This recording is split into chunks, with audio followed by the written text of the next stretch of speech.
झलक गार्डन के अंदर यहाँ मौजूद सभी स्टेज के ऊपर मेरे साथी, मेरे दोस्त, जिम्मेदारान, सोसाइटी के सेक्रेटरी, सदर, ओहदेदारान और हाज़रीन जलसा, अस्सलाम वालेकुम।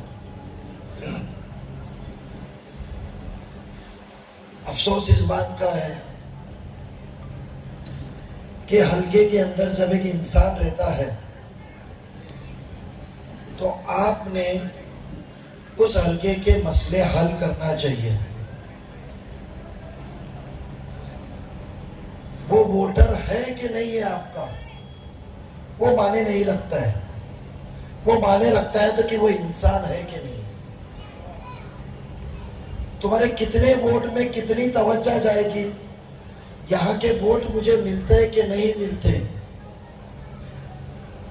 वो ना सोचते हुए मुझे अल्लाह ताला ने एक कुर्सी दी है, मेरे फोन से किसी के एतराफ में सफाई हो सकती है, मसले हल हो सकते हैं, वो सोच के काम करना चाहिए। आज आपके इधर आते वक्त रास्ता मैंने देखा, रास्ते के ऊपर पानी जमा देखा। साथ में हमारे खुर्शीद मियाँ बैठे थे। खुर्शीद वारसी साहब को पूछा आखिरी बारिश कब गिरी थी, तो बोले अरसा हो गया, 10 दिन के ऊपर 15 दिन हो गया। तो बोला फिर रास्ते के ऊपर पानी क्यों है, तो बोले रास्ता ऐसा ही रहता है। बारिश में एक बार पहले में यहाँ पानी जमा था, उस दौरान में आया था और यहाँ से ताबड़तोड़ एक आला अधिकारी को फोन लगा के वो रिक्शा कुछ पलटी हुई थी। उस दौरान उसके दूसरे दिन आया था। मुझे लगा कि रास्ता सही हुआ होगा। यह हल्के के एतराफ में जाते वक्त सोसाइटी है, शादी के हॉल है, अंदर आलीशान डेकोरेशन है, यहाँ दूल्हा दुल्हन होते हैं, मेहमान होते हैं, खुशी का माहौल होता है। बट वो तैयार होके आते वक्त बाहर जाते, बाहर से अंदर आते तो अफसोस की गंदगी है, कीचड़ है, पानी है, ऐसा लगता है कि यहाँ कोई इंसान ही नहीं रहता है। मैं आपको वादा करता हूं कि ताबड़तोड़ कल से आपको ये तब्दीली का काम शुरू करेंगे। हम किसी का इंतजार नहीं करेंगे। अफान राउत एंड टीम, आप लोगों को मैं कहता हूं कि जल्द से जल्द जो गटर मट्टी से भरी हुई है वो ताबड़तोड़ वो तोड़ के खाली करके, उसके लिए गटर तोड़ना पड़े, उसके लिए खड्डा करना पड़े, पानी निकालने के लिए, कीचड़ निकालने के लिए जो करना है वो करो। महापालिका का इंतजार मत करो। हम हमारे जाती खर्चे से करके देंगे, हम किसी और का इंतजार नहीं करेंगे। अल्लाह ने हर चीज से नवाजता है। आज 25 साल, 20 साल, 23 साल हो गए तकरीबन एक खिदमत कर रहे आवाम की, हम एक नुमाइंदे बन के। 2022 से हम नगर सेवक नहीं है, मार्च महीने के बाद, पर एक दिन ऑफिस बंद नहीं था, क्योंकि काम का सिलसिला चलता रहना चाहिए। लोग ऑफिस में, लोग काम कर रहे। हमारा फर्ज होता है कि कुर्सी है तो हल्के के बाहर, वोट का हिसाब के बाहर आप जाके काम करें। आज मैं आपके सामने अपना बयान दे रहा हूं, वक्त दे रहा हूं। मुझे ये पता नहीं यार, मुझे ना इसकी फिक्र है ना, मैं मुझे कभी का परवाह करूंगा कि आप में से कितने वोटर है और कितने नहीं है। मैं ये फिक्र करूंगा कि इस इलेक्शन के मौजू में आपकी खिदमत करने का मुझे मौका मिला, क्योंकि मुझे मालूम है कि हर काम वोट के लिए नहीं किया जाता है। अल्लाह ताला मौजू पैदा करता है कि वो दौरान में आप लोगों से मुलाकात होती है और वो मुलाकात के दौरान हमको आपके मसले हल करने का मौका मिलता है। मैं आज यही सोचूंगा कि बेशक आप लोगों को मिलके, मुझे देख के मसले हल करने का मौका मिला। हम इतना ही नहीं, इंशाल्लाह जब आपकी दुआओं से, कि ये दवा भी काम नहीं करती है, दुआ ना हो, तो इलेक्शन की जीत तो मुकम्मल दुआ के ऊपर ही रहती है। तो जब आपके दुआओं के साथ जब अल्लाह इंशाल्लाह 23 तारीख को कामयाब करेगा, मैं आपको यकीन दिलाता हूं कि इसका मसला वक्ती तौर पे नहीं, मुकम्मल तौर पे हल किया जाएगा। मैं आपको ये वादा करता हूं। वो हल्का बॉर्डर में है, किसको ज्यादा फायदा होगा किसको नहीं होगा, मगर मैं इतना जानता हूं कि मुमरा कौसा की आवाम, शिलफाटा की आवाम, खरडी डावले गांव की आवाम जब अपने खुशी के माहौल में, ज्यादा कोई अमीर नहीं है, शादी के हॉल सस्ते में गिरते हैं, तो वहां जब शादी बनाने आए तो उनको शर्म नहीं होगी, लगेगी कि हमारे मेहमान किस रास्ते से आएंगे। जरूर इसके अंदर रियायत आपको दूंगा, इसके अंदर आपको एक अच्छा रास्ता, पानी उस पे ना हो, बारिश में भी जमा ना हो, शादी के दिनों में ट्रैफिक ना हो, इंशाल्लाह उसका इंतजाम मुकम्मल तौर पे करेंगे। आपके नेता जो चुन के गए ने, इब्राहिम भाई और शाह साहब ने कहा, उसके पहले कई मुकर्रर ने भी कहा होगा, आपके नेता इधर आजू बाजू खान कंपाउंड और इधर इलीगल बिल्डिंग में मशगूल है। वो अपने कार्यकर्ता कितनी बिल्डिंग बना रहे हैं, कितने स्लैब हो रहे हैं, कितने नहीं हो रहे हैं, कितना पैसा आ रहा है, कितना नहीं आ रहा है, उसके अंदर मशगूल और खुश है। मगर वो भूल चुके हैं कि जो तामीर नासिर भाई आइयो पर फायदा, आज से मुझे ताकत देने के लिए नासिर भाई भी आज के बाद शहीद हो चुके हैं।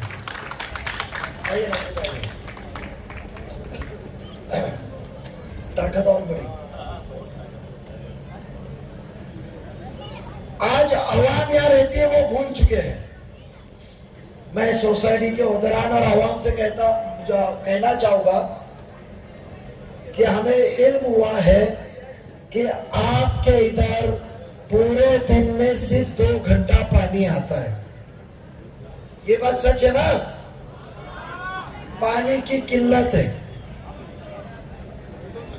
आपको पानी बढ़ाया जाएगा। क्यों मुकम्मल तौर पे पानी नहीं मिल रहा है?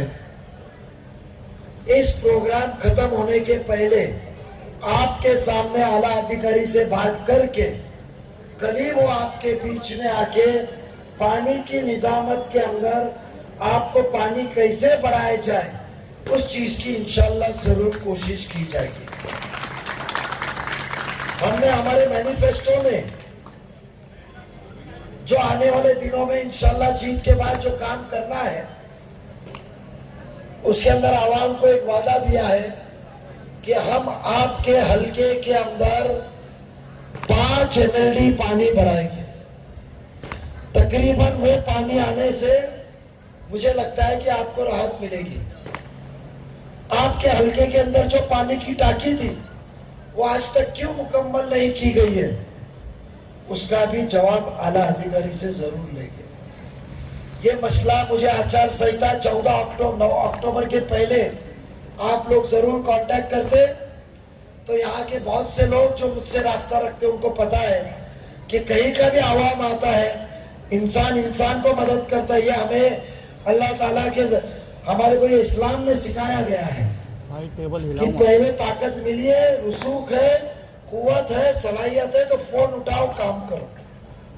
और वो सिलसिले से हम काम करते थे। तो 2 मुद्दे आप हमारे सामने आए हुए हैं। तीसरा मुद्दा कि यहाँ जो शादी के सीजन के वक्त जो ट्रैफिक होती है, उससे आप भी घर जाने में इमरजेंसी में तकलीफ होती है। आप तो वोटर कहीं ना कहीं कौसा मुमरा से 80% वहीं से आए हुए, तो जरूर आपको रास्ते के हाल, पानी निकलना, पानी नहीं जमा होना, और उसके साथ साथ जो पानी का मसला है, वो दोनों चीज को हल करने का नजीब आपको वादा करता है। जब जब हमने वादा किया उसको हमने मुकम्मल किया। रही बात क्या नहीं है खरडी गांव में नाना मोकाशी बिल्डिंग कम बना है, पानी कम पड़ रहा है। हमारी बहन ने या माँ शिकायत कर दी है। खरडी गाव डावले एतराफ पाणी पिलाना नाना आमच्या इस्लाम मध्ये ना एक शिकवण है कि पानी दुश्मनों को भी पिलाओ, पानी पिलाना सवाब का काम है। इसके लिए हम पानी के मटके सबील रखते हैं। इंसान तो छोड़ो, गर्मी में हम लोग गैलरी में पानी रखते हैं कि परिंदे भी आके पानी पिए। तो बेशक पानी का मसला सबसे पहले हल होगा। हमने ख्यालात लाए कि आपका भाई, आपका बेटा वोट के लिए काम नहीं करेगा, इंसानियत की खिदमत के लिए काम करेगा। आज तक आपने वोट के तराजू को लेकर आपके बीच में आया। जो वोट का तराजू लेकर आता है वो शख्स साफ नीयत का नहीं होता है। वो सोचता है कि मेरे ये स्टेटमेंट से कितने मुस्लिम मेरे पास आएंगे और मेरे ये स्टेटमेंट से कितने मेरे हिंदू मेरे पास आएंगे। वो तुमको तकसीम में रखता है, डिवाइड करके रखता है, हिंदू मुस्लिम चलता है। आपके बीच में आने वाले दिनों में या आके भी गए होंगे, हमारे 15 साल से स्थानीय आमदार जितेंद्र आवार साहब आपके बीच में आएंगे। मैं जानता हूं आपको हैरत होगी कि नजीब ने ही और ये जो साथी बैठे खुर्शीद वारसी, अफान राव, छोटा था जब भी अफान, हमारा भाई तकी चौलकर, डोंगरे साहब, पूरे बंधु, आवेश भाई, हमारे सलीम भाई को हम लोग पेटनेम में बोल सकते, सलीम भाई बॉम्बे कॉलोनी से, ये इब्राहिम भाई, नसीर भाई कांग्रेस में थे जब भी सिटिंग थे। ये सबने मेहनत करके उनको लाया, पर अल्हम्दुलिल्लाह आज सब साथ में। क्यों? क्योंकि जो सोच हमने लाई थी कि एक बड़ा भाई है, अल्लाह ने उसको सलाहियत और कुव्वत दी है, सिटिंग आमदार है, इसको हम जिताएंगे तो हमारे कौम का भला होगा, इस हल्के का भला होगा। वो हिंदू का भी काम करेगा, वो मुसलमान का भी काम करेगा, वो क्रिश्चियन का भी काम करेगा, वो अमीर का भी करेगा, वो गरीब का करेगा। बड़ा अफसोस वो बिल्डरों के चक्कर में ही रह गया, वो मित्तल की टक्केवारी में ही रह गया। मैं आपसे एक दरखास्त करता हूं कि हम जो लड़ाई लड़ रहे हैं वो बिल्डरों के पैसे के खिलाफ लड़ रहे हैं, जिसने तुम्हारे घर, तुम्हारे रिजर्वेशन लूटे हैं। आज आपसे यहां निकलने के बाद में पैसे की बोरी आपके पास में आएंगी, 5 लाख, 10 लाख, 15 लाख। कल एक मीटिंग किया मैंने अकाउंट में, हमारे तोहिद भाई ने ऑर्गेनाइज किए थे। मेरे जाने के बाद में कहा, सुनने में आया कि एक एक बच्चे को 15,000 रुपए दिया गया। कहां से आया इतना हराम का पैसा? हो सकता है टोरेंट का हो सकता है कब्रिस्तान के मट्टी का हो सकता है कत्तल खाना बेचने का हो सकता है। बोले 8 दिन घूमने को बच्चों को भेजा जाएगा। हम आगे क्या बात कर रहे हैं आपके सामने? अभी जो 10 मिनट बात किया, आपके मसलों के ऊपर ही बात किया कि कोई गलत बात किया? आपकी जरूरत के ऊपर ही बात किया कि बेवाजिबी बात किया? और 15 साल के बाद वो क्या बात करते हैं? वो आपके सामने बात करते हैं बीजेपी का डर, इस्लाम खतरे में, रामगिरी महाराज, विशालगढ़, ट्रेन वाले चाचा, आप डरो, आप डरो, आप डरो। अरे हम तो वो कौम है जो सिर्फ अल्लाह से डरते हैं। हम वो कौम है जो सादगी के साथ हमारा पड़ोसी कौन सी मजहब का है वो नहीं देखते, उसकी फिक्र के साथ उसकी खिदमत करते हैं। हमारा इस्लाम ये सिखाता है, जितेंद्र आवार साहब को बोलिए कि हदीस पढ़ के, हदीस के जो रटे हुए बाकी के बता रहे हैं, जो नकली 15 महीने के मुफ्ती बन के घूम रहे हैं। मैंने कह रहा, एमआईएम ने कहा था कि मुफ्ती नहीं है,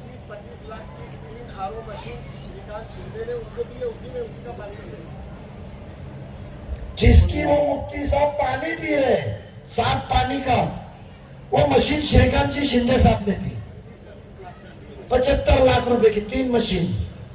वो शख्स जात पात ना देखे खिदमत कर रहा है, और ये उनका पानी पी के भाषण उनके खिलाफ कर रहे। हमको सिखाया जाता है एहसान फरामोश कभी ना हो। आज वो बात कर रहे हैं तकसीम करने की। आपकी तकलीफ टोरेंट से है? टोरेंट से आप खुश है क्या? नहीं है ना खुश? मगर वो आवाज साहब टोरेंट के ऊपर बात कर रहे हैं। 15 दिन पहले, गर्म पानी है पत्रकारों, 15 दिन पहले वो जवाब नहीं दे रहे थे। कल से कह रहे हैं मुझे 1 महीना दो, मैं मंत्री बनने वाला हूं। अल्लाह की तो वही उनको नहीं आई होगी। कोई जादूगर जो यहूर में बैठा उसने बताया रहेगा कि तू मंत्री बन रहा है, जीत रहा है। हम तो अल्लाह पे भरोसा करके चलते और चलते कि जो अल्लाह अस्तुमुल्लाह वो नईमल वकील है, अल्लाह वो फैसला बेहतर करने वाला है। वो टोरेंट के ऊपर कहते हैं 1 महीना मुझे दो। आपको पता है कौन से दिन टोरेंट आई? 1 मार्च 2020 को। 1 मार्च 2020 को इस महाराष्ट्र सरकार में जितेंद्र आव्हाड साहब मंत्री थे। 1 मार्च के पहले दिसंबर महीना 10 दिन, उसके बाद में जनवरी फरवरी, ये 2 महीने के अंदर वो मंत्री थे। टोरेंट का शुरू होने के पहले टेंडर पहले हो चुका था।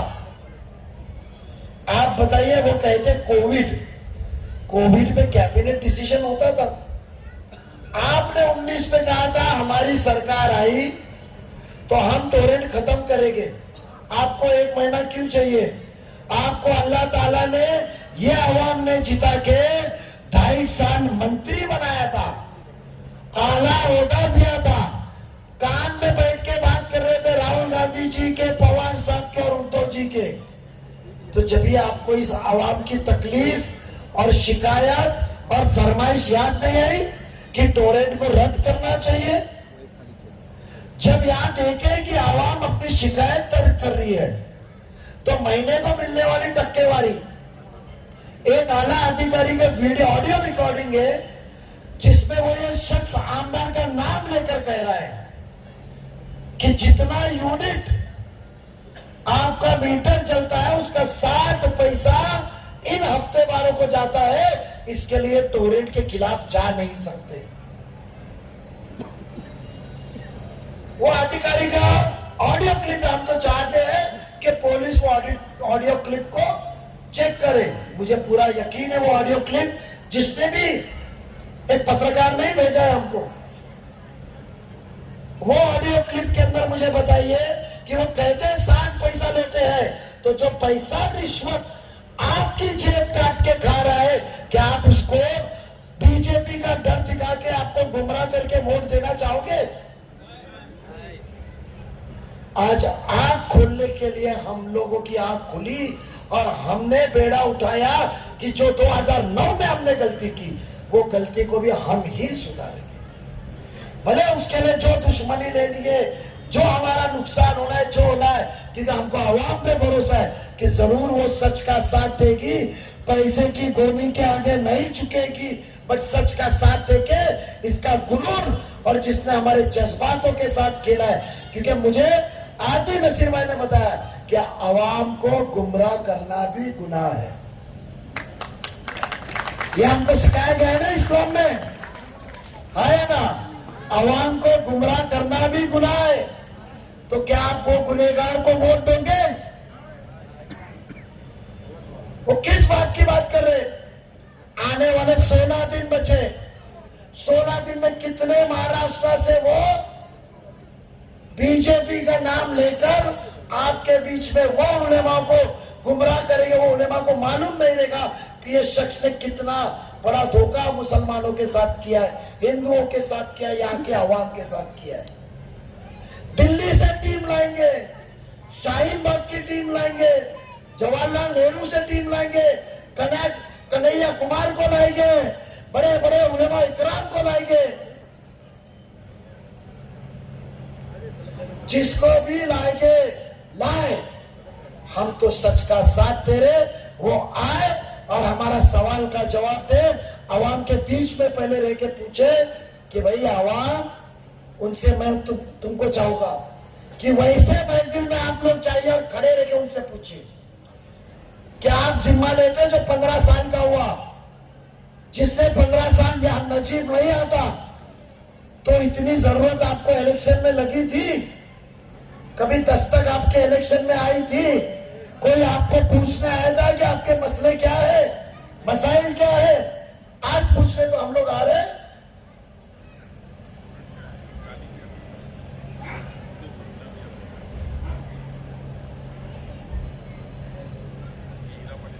आपको पता है टोरेंट के मसले में एक मोर्चा निकाला गया था।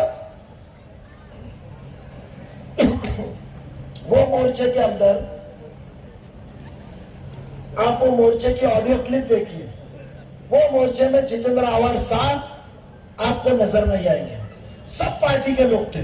सियासती इख्तिलाफात बाजू में छोड़ के आवाम के हित में आए थे। आव्हाड साहब क्यों नहीं आए थे? पाकिट का वजन इतना महंगा रहेगा ऐसा यहाँ की आवाम कहती है, इसके लिए नहीं आए थे। यहाँ के स्थानिक नगर सेवक आपके बीच में आ रहे हैं वोट मांगने के लिए। तुतारी को आए थे क्या? तू नहीं रहता यहाँ तो बोल मत, शांत रहे। तुतारी का वोट मांगने के लिए आए थे। मैं उनको याद दिलाना चाहता हूं कि साहब, आप ही उस मोर्चे के अंदर घोषणा दिए थे कि बोला परत करा दिलेला पाकिट परत करा। आज आप साथ में घूम रहे, आपने तो गाली दी थी, तो ऐसा कौन सा पाकिट इतना बड़ा आ गया कि आप दूर हो गए हमसे? तो कौन सा पाकिट आपको मिला? अवाम को गुमराह करना गुनाह है। कब्रिस्तान, आज आप ये हल्के के अंदर रहते हैं, डावला कब्रिस्तान है आपके पास, हम शिव में भी कब्रिस्तान आपको देंगे। उसके बाद में पानी का मसला हल करेंगे। कब्रिस्तान का मसला हल करके दिया हमने स्कूल। आज आपके बच्चे कोई महापालिका की स्कूल में पढ़ते हैं? जो पढ़ते रह गए वो कितना दूर जाते। हम शिलपाटा के नजदीक उर्दू स्कूल शुरू करेंगे। हम स्कूल का टाइमिंग चेंज किए, आलीशान स्कूल बनाने के लिए पैसे लाए, कब्रिस्तान के लिए पैसे लाए, हमने प्लेग्राउंड के लिए पैसे लाए, स्टेडियम के लिए पैसे लाए, अमृतनगर कब्रिस्तान के लिए पैसे लाए, उसके बाद में आपके गली रास्ते के लिए पैसे लाए, हमने बच्चों के तालीम के लिए, लाइब्रेरी के लिए पैसे लाए। हमने आपका वोट नहीं लिया, बट उसके पहले हमने पैसे लाए। तो मुझे बताइए कि जो आपको पहले काम करके पैसा ला रहा है, वो काम करने के बाद आपका वोट लेने के बाद कितना पैसा ला सकता है? आज हम आपके सामने आके आपके मसले समझ के आपको डायरेक्ट बयानात दे रहे। लोग वादा करते हैं, हम काम कर रहे हैं और फिर वोट मांगने को आपके पास आ रहे। मैं चाहूंगा कि आप मुझसे ये वादा कीजिए कि आप जरूर आपके भाई और आपके बेटे को दुआओं के साथ वोट देंगे। एक मोमिन खड़ा है तो यहां मैं बीजेपी का होता हूं और कलवा में मैं मुसलमान बन जाता हूं। आप तो फिरका परस्त ताकतों के खिलाफ लड़ रहे। आप तो कहते हैं कि मैं सेकुलर नेता हूं, फिरका परस्त ताकतों के साथ लड़ के मैंने बदनामी ले सही की है। तो फिर आप उनके खिलाफ लड़ रहे थे, तो मेरा कलवे में मुसलमान होना क्यों जायज है? वहां भी फिरका परस्त ताकतों की बात करें, वहां भी आपके कामों की बात करें। और 15 साल आपने इतना उड़ान लिए हैं, इतने किताबें छापे हैं, तो मुझे बताइए कि आप डेवलपमेंट छोड़ के हिंदू मुस्लिम दरगाह की बात क्यों करते हैं? अरे हम वो पार्टी से बिलोंग करते हैं, अजीत पवार के घड़ी निशानी है, कमल नहीं। और हम वो पार्टी से करते हैं जो सिर्फ कहता नहीं है, करके दिखाता है। इसीलिए हम कहने के पहले करके दिखाए। वो इंसान जो मुसलमानों को मजबूत करने के लिए 6 सीट देता है, आप लाखों वोट लेके 10 खासदार दिल्ली में भेजते हैं और 1 सीट देते हो। वो विधान परिषद में 1 सीट देता है कि मुसलमान की आवाज मजबूत हो। वो पैसा देता है कि यहाँ डेवलपमेंट का काम हो। वो विशालगढ़ में ये बात कर रहे हैं, ये तो घूम के आए मीडिया के सामने चमकोगिरी करने को। अजीत दादा जाने के बाद, अजीत दादा पहले गए और सिर्फ घूम के नहीं आए,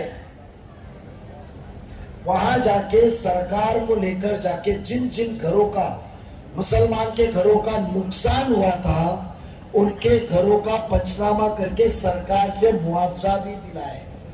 और वो तोड़न तोड़ी करने वाला इनका कांग्रेस के खासदार का साहबजादे थे,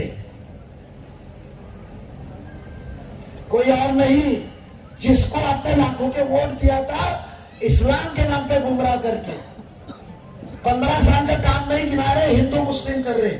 मैं चाहूंगा कि नसीर भाई आज 2 मिनट बात करें, हमारे मेहमान थोड़े से अपने ख्यालात पेश करें। इसके लिए मैं शॉर्ट करता हूं, आज उनकी बिस्मिल्लाह आपके बीच में ही करेंगे।